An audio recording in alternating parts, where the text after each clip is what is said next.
PNC is proud to support Business Forward, where community leaders discuss the issues confronting business in Central Illinois.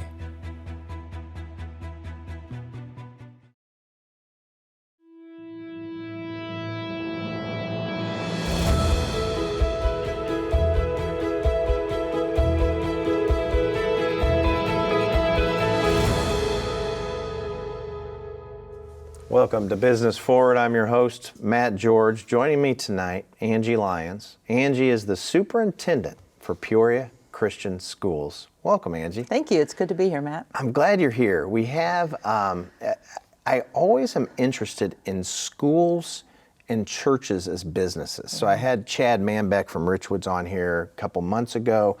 And when you're talking about the business, there's a lot of revenue streams that you just don't realize with churches and so on, but that's not your business. But let's start off with you. I always like to know where you're from, about your family, anything you want to talk about. But are you from Illinois? I am. I grew up just right across the river in East Peoria, Okay. Red Raider. Yeah. Red so Raiders. I know, East Peoria. So it's been a while. So yeah, my family has been here. Mom and Dad grew up in East Peoria, and Well, so that's fun. my whole family, we've grown up in this area. And what about your husband? Yeah, Jeff, he's from Peoria, graduated from Peoria Central, and worked for the fire department for 30 years. Peoria Fire Department, is retired, loving it, not looking back at all.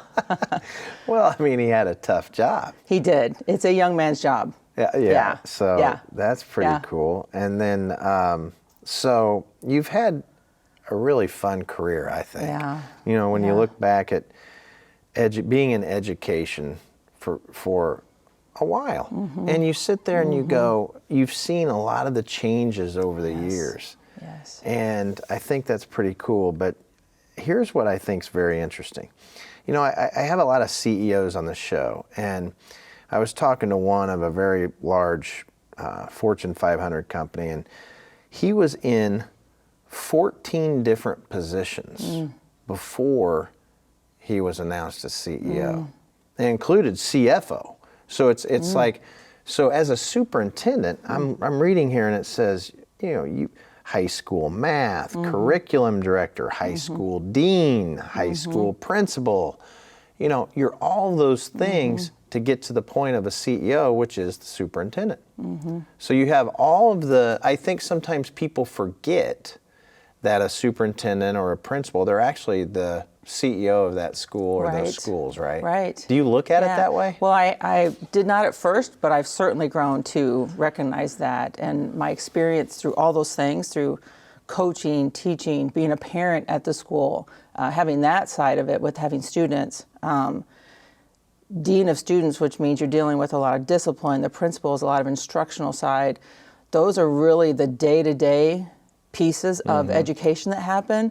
But once you step into the role of superintendent, there is a great divide between what's actually happening. You have to trust your team, what is happening at that level, that they are the experts. But it's so good to have that piece of my own coming into it and understanding and knowing what's happening. And certainly that growth that I've had over these last 4 years has been just huge in just understanding the business side of what happens at a school that has to happen at a school. I like how you said the trust of the team, and it's not just you having the trust of the team, it's them having the trust in you. Yeah, it's been fun. It's been a growing experience for sure. Well, it's different because you've played both sides. Yes. And I think that's fun. I mean, I know you well enough to know you're very competitive. And so being competitive, you have to learn the rules of the game on both sides. And there's a learning curve there. Yeah. And it's not just with the teachers and with the principals and that side of it, but it's also with the association and the board, the community, as you're stepping out in those places too. Just having that understanding and that knowledge and being willing to acknowledge that you don't know everything and being willing to grow and try to make it better for all involved. But at the same time, your eyes are on you. Yeah. So you know, you're not. I'm not saying I'm married to an educator, so I'm not. There's heavy importance in being an educator. But when you're the superintendent and you're representing the school, everything you do, eyes are on you. Yep. Yes. Do you feel that more? Absolutely. I think maybe had I known it before, I might have thought twice. I mean, I love what I do. People ask me all the time, do you love what you do? The answer is absolutely. I love leading at Peoria Christian, but what makes it a good place to be is all the people that I get to work with. It's not all roses and, it's not pretty all the time, right? But the opportunity that I have to interact, but there is an underlying, I understand that people are watching all the time. I mean, you have an event and there's 400 people at the event. They want to look at the boss. Yeah, And I'm not one, I don't like that. I don't necessarily want that attention. You don't have to, I mean, I'll be honest with you, that was pretty much my whole life. And I'm not saying I loved it, but I really accepted it. And I think as soon as you accept it, you know your role. Yeah. It really puts confidence more in the people around you too, that you've accepted it. Yes. If that makes sense. Yes, absolutely. You talk about a lot about your team. Like if I have 10 conversations with you, 9 out of the 10, you mention teammates. And I think that's pretty cool because you have, and we'll go through the structure of the schools in a second, but you have a lot of teachers, you have a lot of you have principals, you said the board, but let's just talk about staff right now. Yep. That is who you're taking care of on a daily basis. Yeah. It's important. Yeah. Yeah, there's 80 of us in the organization, right around 80 of us. Okay. And in my circle, there's 10, including me, in my circle that are on a interactive basis from day to day. So while I see teachers, and we have a middle school campus where my office is not on the middle school campus, so there has to be that intentionality to get over there.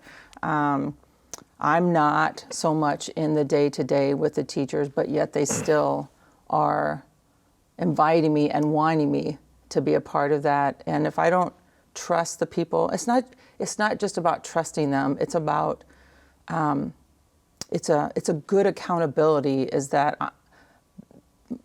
you're there for them. But the phrase, the open door, right? You have the open door policy. Yes.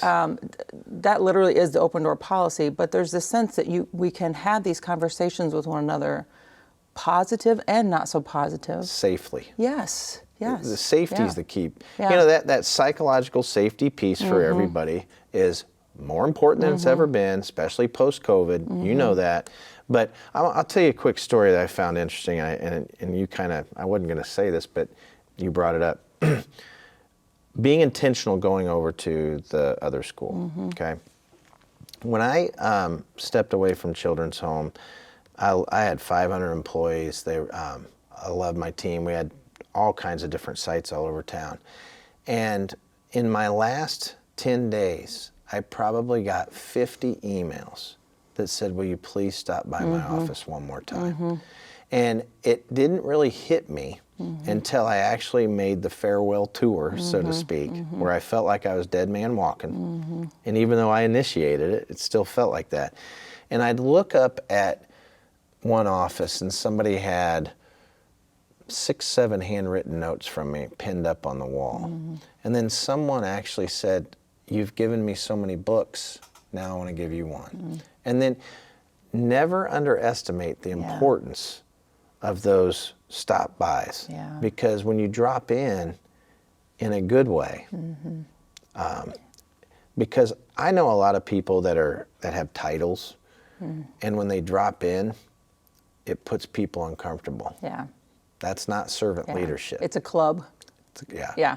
You're a true version of servant leadership, and that's what I like about it.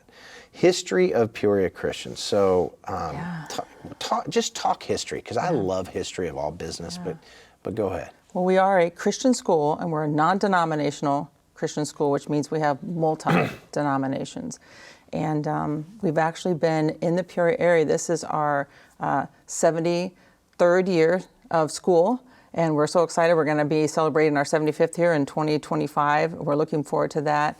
But it's amazing.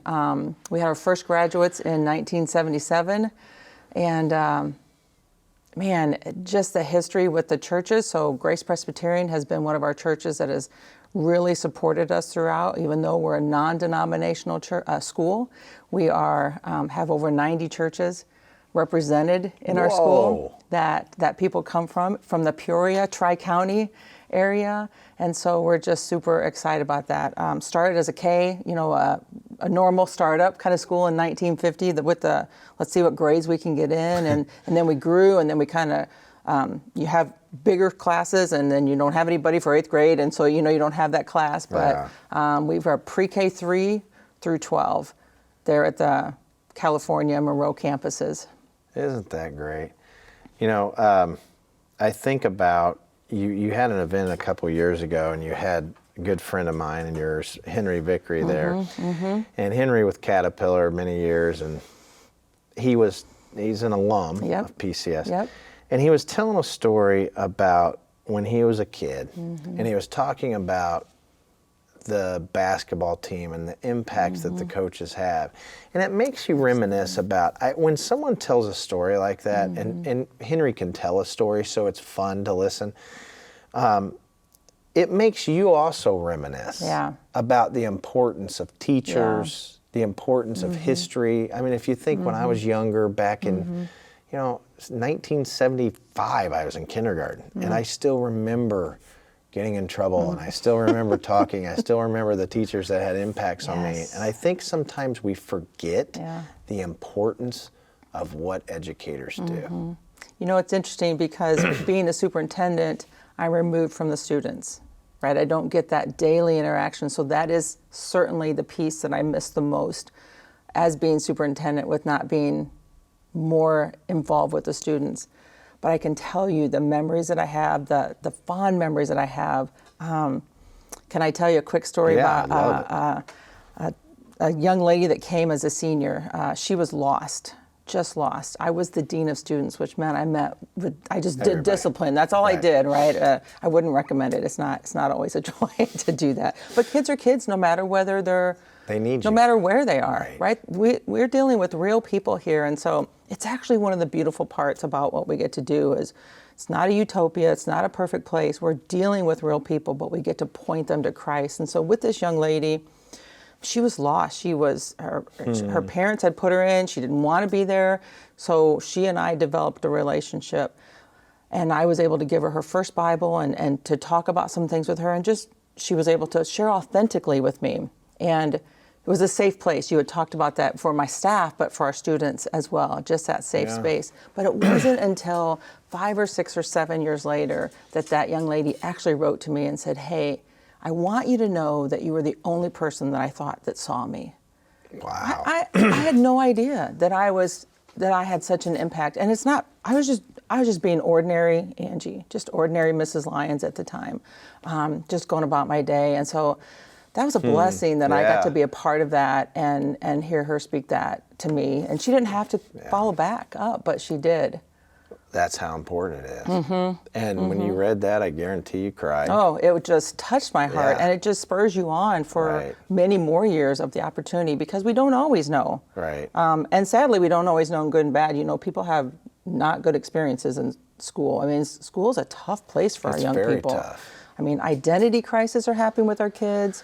Bullying. Oh my gosh, it's a judging. It's a melting pot of emotions and just a lot of stuff. And so the opportunity that we get to do is we get to not only deal with our students and our families, but we get to point them to what we think is eternal and to the cross, where real solutions can be found. I just want to keep going. Technology. Yep. I gave a talk to some kids a couple weeks ago on vaping. Yeah. Now, who would have thought I had to sit there and give a talk on vaping? Yeah. And it just ticks you off because there's just some things that kids don't need to be around. Yeah. That's one of them. Yeah. So, all right. When you're a school like you are, you still have to go through an accreditation process, don't you? Yeah. Is that as heavy as I think it is? We have an accreditation process coming up this spring, and it is a huge ordeal. Sorry to bring it up then. Yeah, no, I was just doing it before I came over here. Yeah, I know. And we have accreditation through ACSI, Yeah. Association of Christian Schools International, Cognia, which is the secular North Central Association, Yeah. and then we're recognized by ISBE, which allows us to participate in Sports IHSA and IESA. Mhm. Yeah. Yeah. So that's interesting.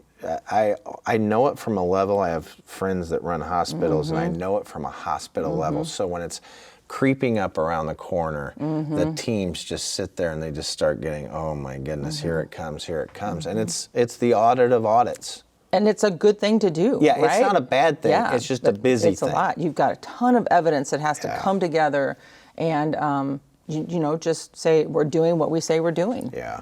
Let's talk about best in class, because that's how I look at what your curriculum is. And so when you're talking about expected student outcomes, what do you mean by that? So expected student outcomes are what our goals are for our students. Academically, we want them to be solid academic students. That doesn't mean they're all A+ students, right? It means we're taking the whole realm of our students and we're moving them all forward, right, academically, to get to the next level, and then to the next level again, and then to the next level again, which means whether they want to go into a four-year university, get their master's, doctorate like me, move on like that, or go to a four-year college, get a certificate, go into the military, entrepreneurship. Trades. Exactly. They could be go straight, anything. all those things, Yeah. go straight in, that they're academically prepared. But we do this in such a way that we're speaking truth, what I call with a capital T. We're speaking scripture into them, because we want our students to have a biblical worldview. Everybody has a worldview, right? You and I have talked, we've known each other for 4 years, and both of us have grown in our worldview. That's right. Right? And so, but we want our students to be able to, through this gift of academics, and look, if we're not doing academics well, we're not doing what we're saying we're supposed to be doing. Right. And then you might as well not be open. Well, right, because we're a school, but we're not just a school of academics, right? I mean, we have great schools in our area where our students can go. But what they can get at PCS is that biblical foundation, and that expected student outcome goes beyond just being nice to somebody. But, we all want to be nice to people, or want people to be nice to us. But why are we kind to people? And that's that deep-rooted that we want our students to know that truly it's not just for today. It's not just something that we want you to be nice in the classroom or nice to hold the door open for somebody, just simple acts like that. But we truly want it to be a deep-rooted belief and value system that they have that affects them for eternity. I think manners are important. Yeah. And I see that, like when you go to the school, they hold the door open for you. The kids do that. They pick up trash when they see it, or they should. But I do see that. Yeah. And I think that's pretty cool stuff. Yeah. So when you're talking about that, I always relate it back to the nonprofit that I was with, and I always think about mission and vision and values. And the older I get, the more I go back onto that taking care of your community. And I say it all the time, it's your job to do it. And so in a way, that's what you're showing them how to do. Yeah, and so one of the things that, I could say our mission to you word for word, and I know you know that, but saying it's one thing, actually living it out is another thing, right? And so a big part of our mission is that we want to support the Christian home and local church. And so that part of the community is very, very important to us. But beyond that is the city of Peoria. Like if we're not actively going out, and this is something that we are really, really honing in on in these next couple of years. We're developing something called the Portrait of a Graduate, right? A portfolio. And we want our students, as they go through pre-K through 12, so this is really a 13, 14-year endeavor that we're looking at. If we start with a pre-K 3, could be 15 years depending on what they're doing. But it's really developing students who love the community and use their gifts and talents to serve in the community. So by the time they're seniors, I don't want our seniors sitting in Bible class, 8th semester. I want them out in the community. I want them serving in the community. I love that. I want them out there. So by the time they get through, we, along with their parents and their church, working together to make sure that we're serving the community. So this is really going to be, it's not like we're not going to start with the kids in high school, because we are, but if we look at this 15-year track, we're super excited and really, like, I'll be long gone by that time. There's going to be another superintendent in the seat by that time. Right. So I won't necessarily get to see the fruit of that labor for 15 years, but I can guarantee if I'm still here, I'm investing in Peoria Christian School. Yeah. And whether I'm working there or not. I love that. And that's the legacy piece. Yeah. You know, I think when you look back at your career, whenever it ends down the road, and mine at Children's Home, I always looked back and I thought, you know, Children's Home had been around 158 years, 157 years, and I was just one employee. Seriously. Like, if you think about over the time, how many, maybe hundreds of thousands of employees that actually graced those campuses, just as an honor to be part of that legacy. And that's what you're talking about, because you'll never know the true feeling of everybody. Just like you said with that young lady that that you helped. There's kids I know that I had a hand in helping, but you'll never know. I don't even know if it's that important just to know that you did it though.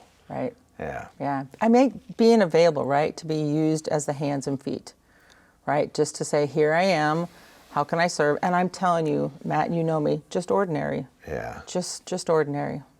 Yeah, and you didn't use this word, but there's moral and ethical pieces to this too.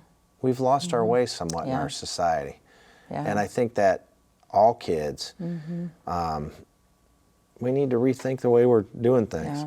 You know, I was talking to somebody last week about, no matter what we want, no matter what school it is, we want our kids to stay in our community.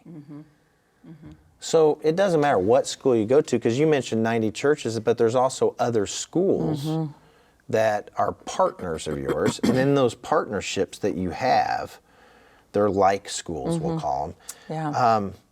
You definitely want them to succeed too. Right. Because this all boils down to, when those kids leave Peoria Christian, they're part of our community. Yep. I love the way you put that, because we really aren't competing against one another. We're about the business of educating our young people. And I think one of the distinctives at PCS is that we want our students to know that there is an absolute truth. There is absolute truth, and that's that little piece that you're talking about. You know, we've got to be honest with our kids about where we've been as a society, where we are now, and where we might be going in the future if things continue the way that they're going, right? So this idea of absolute truth, it's not always welcome in places. That's right. And so it's a place here at our school that makes us distinct, that says, hey, we want you to know that. But as you go out into the community, it's not a club or a hammer to use. It's you. That's the peace that we have when we go out into the community. Yeah. Whether it's truly working in at different spaces, or it's you're visiting a nursing home. You're just going to sing Christmas carols or something like that. You know, some way of serving. Right. So we're all going to have our places where we can be in and out through the community. But absolutely, coming back here or staying here is very important. That's very important. You know, we talked about partnerships, and it's not just schools. It's like Chad Bailey at the Christian Center. You know, think about, it's more than sports, but I will tell you this. So many young kids go through his programs and come through Peoria Christian School or whatever it may be, but when you have that same mentality about respect and it does apply to work, to sports, to all these different things. All right. Absolutely. So from a business standpoint, we don't have much time, but from a business standpoint, you've got to deal with a strategy. Yep. And so you put those strategies into place. When you put that strategy together, you have to present it to your board. You report to a board. I do. So that board comprises of certain community members that are all volunteer, and they come on the board. Then you have a fundraising component because you need to fill gaps, all right? And then, but the bottom line is you need kids in seats. Yep. And that's what helps pay for Yep. teachers, which Yep. in turn is what, the more kids, the more you can pay teachers and keep these teachers. But I want to give a shout out to your staff again. You have a lot of longevity. Yeah. That's cool. Yeah, it is amazing, actually, for what we do here. We have 5, 6, 7 people who have been there over 30 years at Peoria Christian, serving in Christian education. Think about that. Man, that just brings so much, so much. And, you know, I think about, I'm just going to give a shout out to one of our Bible teachers, Tom Schlick, who has been there for so long. How many years? Wow, he's been there over Oh, 30. wow. Yeah. All right. Oh, wow. Well, let me just say this. You run a great school, schools, and I love it. I love the mission, and I appreciate you coming on the show. Dr. Angie Lyons, thank you for coming on. We're proud to have you in this awesome community. I'm Matt George, and this is another episode of Business Forward.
Thank you for tuning in to Business Forward, brought to you by PNC.